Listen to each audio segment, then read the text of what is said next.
Hello, good morning, welcome back to my channel. তোমরা কেমন আছো? আশা করছি প্রত্যেকে ভালো আছো, সুস্থ আছো আর আমার ব্লগ ভিডিও দেখার জন্য অপেক্ষা করে আছো। অনেক দিন হলো ব্লগ ভিডিও দেওয়া হয়নি। তো আজকে এই ভিডিওটা শ্যুট করার মতো ইচ্ছা ছিল না বাড়ি থেকে যখন বেরিয়েছিলাম, কিন্তু এখানে এসে দেখলাম যে ভিডিও শ্যুট না করে থাকা যাবে না। ভিডিও করা তো একটা নেশাতে দাঁড়িয়েছে, তার সাথে আমার নিজের লাইফস্টাইল বা আমার পরিবারের সবার সমস্ত কিছু শেয়ার করতে করতে এমন একটা অভ্যাসে পরিণত হয়ে গেছে যে বিশেষ কিছু দিন বা বিশেষ কিছু মুহূর্ত ক্যামেরা বন্দি না করলে না স্থির থাকতে পারি না। আর আজকে তোমরা দেখে হয়তো বুঝতেই পারছো, আজকে প্রাইজ বিতরণী সভা হচ্ছে। কিছুদিন আগেই শিয়া যেই স্যারের কাছে আঁকা শেখে, তো সেখানে স্বরলিপি সঙ্গীতালয় থেকে একটা আঁকার কম্পিটিশন হয়েছিল। আর ওই কম্পিটিশানে হচ্ছে শিয়া বেস্ট অফ দ্য বেস্ট হয়েছে। তো সেই প্রাইজটা আজকে বিতরণ হচ্ছে। আর শিয়া তিনি দুজনেই স্কুল গিয়েছিল। আমি ওদেরকে সকাল 7টায় স্কুল পাঠিয়েছিলাম, আর এখানে প্রাইজ বিতরণী সভা 10টা থেকে শুরু হয়েছে। তো ওদের 10টা পর্যন্ত স্কুল ছিল। ওদেরকে স্কুল থেকে সোজা আমি এখানে নিয়ে চলে এসেছি, ওই জন্য ওরা স্কুল ড্রেস পরে আছে।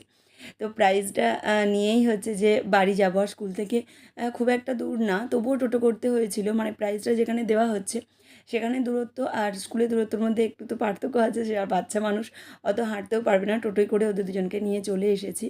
আর জানো বন্ধুরা, শিয়ানা খুব ছোট্ট থেকে, মানে 3.5 বছর 4 বছর বয়স থেকে প্রচুর প্রাইজ পেয়েছে। এটা কিন্তু শিয়ার ফার্স্ট প্রাইজ না। ও মানে দৌড়ে প্রাইজ পেয়েছে, আঁকাতে পেয়েছে, নাচে পেয়েছে, তারপরে গানের জন্যও পেয়েছে।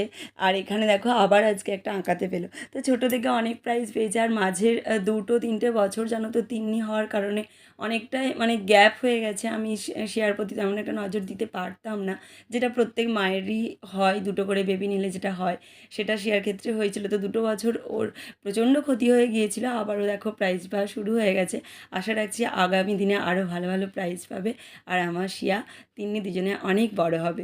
তার সাথে অবশ্যই তোমাদের আশীর্বাদ তোমরা দিও আমার শিয়া আর তিন্নিকে। আর এই যে দেখো স্বরলিপি সঙ্গীতালয় একাডেমি থেকে হয়েছিল মানে অঙ্কন প্রতিযোগিতাটা, সেখানে বেস্ট অফ দ্য বেস্ট হয়েছে। আর আজকের ব্লগটা যেহেতু আমি বাড়ি থেকে শুরু করিনি, তাই ব্লগটা খুব একটা বড়ও হবে না। এখানে দেখো প্রাইজটা নিয়ে আমি দুই মেয়েকে টোটোয় করে নিয়ে আবারও চলে যাচ্ছি বাড়ি। আর আজকের ভিডিওটা আমি এখানেই শেষ করছি। তোমরা অপেক্ষা করে থেকো, আমি একদিন ছাড়া ছাড়া যেরকমভাবে ব্লগ ভিডিও তোমাদের সাথে শেয়ার করি, ঠিক সেরকমভাবে আমার জীবনের বিশেষ কিছু মুহূর্ত তোমাদের সাথে আবারও শেয়ার করব। টাটা, ভালো থেকো সবাই, অপেক্ষায় থেকো ব্লগের জন্য।